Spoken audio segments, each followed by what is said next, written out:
Quelle idée farfelue ai-je eu de vous dire dans la précédente vidéo que j'allais vous parler de l'ego et de l'âme. L'âme est plutôt simple, l'ego est complexe.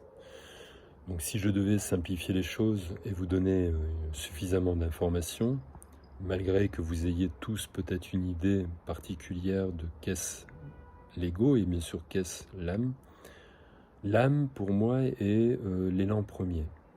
Et ce que l'on ressent, c'est quelque chose qui vient à nous, c'est pas quelque chose qu'on cherche. Et en général, ce que l'on ressent peut des fois nous faire sortir de notre zone de confort. Cette zone d'inconfort peut aussi favoriser l'éclosion d'une part mentale, d'idées farfelues, de croyances. Et cette part mentale est l'ego.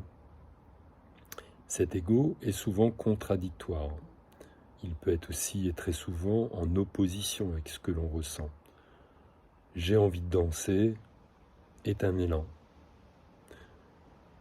J'ai peur du regard des gens est un aspect mental qui me ralentit et qui me contrarie et qui bien sûr aura une facilité, lorsque l'on est très mental, une facilité à me contraindre à ne pas aller danser. Donc on voit bien qu'il y a ce jeu entre ces deux pôles opposés.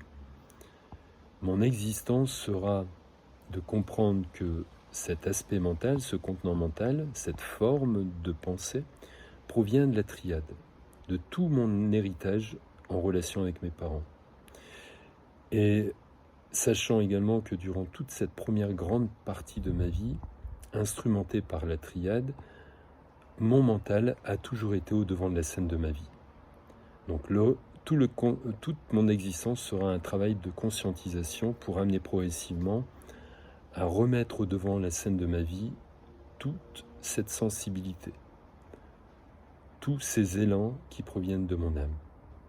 Et de pouvoir mesurer progressivement, bien sûr, que il y a beaucoup plus d'équilibre à m'écouter, à faire un travail de discipline pour que cette part de sensibilité, donc l'âme, puisse persévérer et maintenir sa position au devant de la scène de ma vie.